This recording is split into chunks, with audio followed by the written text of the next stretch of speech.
દરેક સમાજમાં હર હંમેશા શિક્ષણની હોય, આરોગ્યનું હોય, દરેક બાબતે છૂટા હાથે દાન આપે એવા રઘુભાઈ, અમારા ભામાસા છે એવા રઘુભાઈ, મારા રાજકીય ગુરુ કેપી ગઢવી સાહેબ, કલોલના પૂર્વ ધારાસભ્ય બળદેવજી, થરાદના પૂર્વ ધારાસભ્ય ભાઈ શ્રી ગુલાબસિંહ, બીકે જોશી સાહેબ, અને આજે તો આજ આનંદ, આજ ઉછરાંગ, આજ નેણામાં ને એવા ભાઈ શ્રી ભૂદેવ સમાજના બધા આગેવાનો મનુભાઈ બધા જોડાણા છે, એમનો હૃદયથી ખૂબ ખૂબ આભાર. ભાઈ શ્રી ઈશ્વરભાઈ, હેમુભાઈ, તુલસીભાઈ, અમારા સોય ગામના પૂર્વ પ્રમુખ, જિલ્લાના મહામંત્રી દુધાજી, સૌ મંચસ્થ આગેવાનો અને આ વિસ્તારને કેપી સાહેબ યાદ અપાવું. કોરોના કાળમાં કોઈ ભાઈ ભાઈને અડવા તૈયાર નતો, ત્યારે 108 ની જેમ મેલો ભોપો દરેક વિસ્તારમાં ઘરે ઘરે બાટલો આપવા આવે, દર્દીને પહોંચાડવા આવે એવા મેલા ભુવાજી અને સૌ આગેવાનો તમામે ઘણી બધી વાતો કરી છે. આપ સૌને હર હંમેશા આપ તો કોંગ્રેસ સાથે રહ્યા છો. આ તીર્થ ગામના તમામ સમાજોને, વિશેષ મારા માલધારી સમાજને વિનંતી કરું છું કે રઘુભાઈ કે એટલેથી વિનંતી કરવા આવ્યા છે, એટલા વિસ્તારના માલધારી સમાજને વિશેષ તીર્થ ગામના નેહડાની જવાબદારી થાય છે કે તમે હોય 100% વોટ આ વખતે જ્ઞાનીબેનને આપો એવી વિનંતી કરું છું. વિશેષ હંમેશા આપ જાણો છો કે બેન ધારાસભ્ય થયા પછી ઘણા બધા પરિવર્તન આવ્યા છે. ઠાકોરો તો હંમેશા પોણેથી પાતળા થઈને નાગજીભી ખબર છે કે રહેશે, અને હંમેશા તમે હાથે રહો એની હાથે કાયમ રહેશે. એટલે બેનની બીજા વિસ્તારમાં તો ઓળખાણ આપવાની હોય તો કેપી સાહેબ ઓળખાણ આપવાની તમે બધા જાણો છો. તમારા હંમેશા સુખ દુઃખમાં બેન સાથે રહેશે. પણ જયારે બનાસકાંઠાના લોકોએ સૂત્ર આપ્યું બનાસની બેન જ્ઞાનીબેન કેમ, એ આ ધરતી ઉપરથી સૂત્ર ગયું છે. એનું કારણ એ હતું કોરોનામાં જે ઉચ્ચોહણની બાઈ ને બેન મળવા ગયા, અને બાઈ જયારે આંખમાં આંસુ આવ્યા અને બેને પૂછ્યું કેમ રડો છો, તમારા ઓક્સિજનના બાટલાની વ્યવસ્થા થઈ ગઈ છે. ત્યારે એમણે કીધું કે બેન મને મોતની ડર નથી, પરંતુ મારે મારી દીકરી એક જ જણાના સંગીના પીળા હાથ કરવાના છે, બાકી મને મોતનો કોઈ ભય નથી. ને વાત કરતા કરતા એમનો પ્રાણ નીકળી ગયો અને બેને વચન આપ્યું હતું કે આ સંગીની જવાબદારી મારી છે ને આપ સૌ સાક્ષી છો. અને તીર્થગામથી તો તમે જાન લઈને બધા આવ્યા હતા. એ સંગીના લગ્ન પારકી નહીં પણ સવાઈ માં બનીને કર્યા, એટલે બનાસની બેન જ્ઞાનીબેન છે.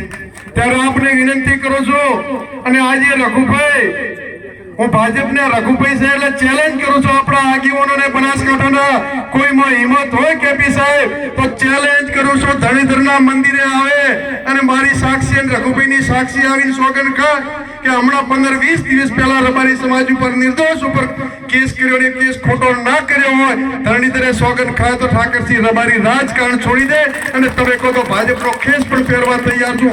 આવી જયારે રબારી સમાજ ઉપર જુલ્મો રઘુભાઈ વરસાવી રહ્યા હોય, એને સમાજો તમને કહું છું ભાજપો ખેલ કરશે.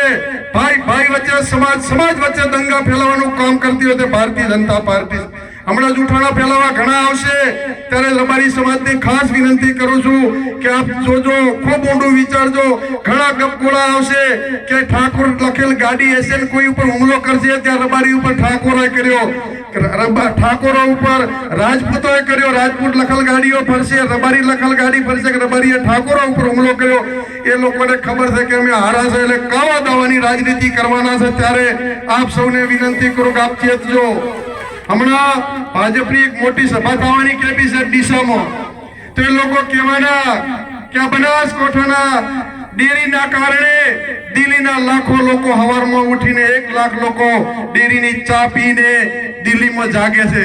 ત્યારે મારે એમને કહેવું છે કે બનાસ ડેરીના સંચાલકોના કારણે નહીં, મારી બનાસકાંઠાની ગરીબ 18 આલમની બેન દીકરીઓ હવારમાં વહેલા જાગીને સોણ વાછડું કરી અને ઢોર જેવા બને ત્યારે બનાસ ડેરીનું દૂધ ત્યાં પહોંચે તો તમારા કારણે નહીં. ખાલી વધારાની વાતો કરે. આખા ગુજરાતમાં સૌથી ઓછો ભાવ વધારો આપતા હોય, નફો આપતા હોય તો બનાસ ડેરી થી ઓકડા સાથે. હમણાં અણદાભાઈ ભૂલી ગયા. અણદાભાઈ કોઈ મારા ચૌધરી સમાજના ગરીબ વિધવાના દીકરો નથી લીધો. એક માસ્ટર છે અણદાભાઈ જાજ્યા, કયા ગામના માસ્ટર છે? 5 જણા લીધા ગોધા પરિવારના. ગોધા પરિવારના 5 એક પરિવારના એક પરિવારના 5 દીકરા લીધા. એ ચૌધરી સમાજના નહીં, માત્ર ગોધા પરિવારના કોઈ ગરીબ સમાજના કોઈ વિધવાનો દીકરો લીધો હોત તો એ ગરીબને રોજી રોટી મળો. પણ કે ના, એમાં તો ચૌધરીએ નહીં, એ તો મારો પરિવાર જ જોઈએ.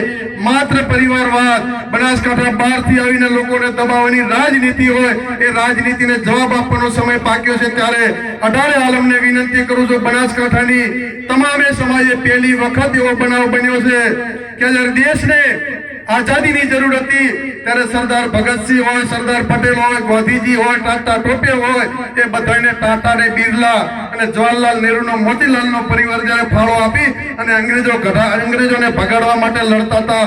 અત્યારે બનાસકાંઠા બહારના લોકોને ભગાડવા માટે બનાસકાંઠાની 18 આલમ મેદાને પડી છે. નોટ ને વોટ બે આપીને બેનને જીતાડવા જ્યારે સૌ મેદાને પડ્યા છો ત્યારે આપ સૌને નમન ને વંદન.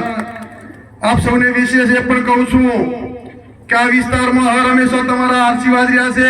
તમારા આશીર્વાદના કારણે બનાસકાંઠામાં જ્યારે વાવ વિધાનસભામાં 2 વખત તમે જીતાડ્યા, આ વખતે બનાસકાંઠાના લોકસભાના સંસદ સભ્ય બનવા જઈ રહ્યા છે, એ તમારા સૌના પ્રતાપ છે. રૂડા ને રૂપાળા તમે સૌ ખોલશો ત્યારે અને વિશેષ તો સોનામાં સુગંધ ભળી સમગ્ર બનાસકાંઠાનો જાગીરદાર સમાજ આજે આખી સાહેબ ચૂંટણી લડીને બેન દીકરીઓની વારે જ્યારે હર હંમેશા ધડ ધીંગાણે માથા મસણે જાગીરદારો બેન અને દીકરી માટે ગાય માટે પોતાના લીલડો માથા આપી દીધા ત્યારે અત્યારે પણ બેન દીકરીની આન બાનની સહનની લડાઈ આવી ત્યારે સમગ્ર ગુજરાતનો બનાસકાંઠાનો જાગીરદાર સમાજ જ્યારે મેદાન આવે ત્યારે માલધારી સમાજ પણ જાગીરદાર સમાજની સાથે છે. અને આપ સૌ કભે કભો મિલન એ લોકોને જવાબ આપવાનો સમય આવ્યો છે ત્યારે આપ સૌ 7મી તારીખે પંજાના નિશાન ઉપર ભારી મતદાન કરજો અને ઘણા ગપગોળા લપવા હવે એમાં ન પડતા મારું પણ માગુની તનકે કાજ પરમારથને કારણે મોકતા ના આવેલા આ એક બનાસની બેન માટે તમારી પાસે ખોળા પાથરું છું અને આ ખોળાની લાજ તમે રાખજો. એ શબ્દો સાથે આપ સૌનો ખૂબ ખૂબ આભાર. જય હિન્દ, જય ભારત.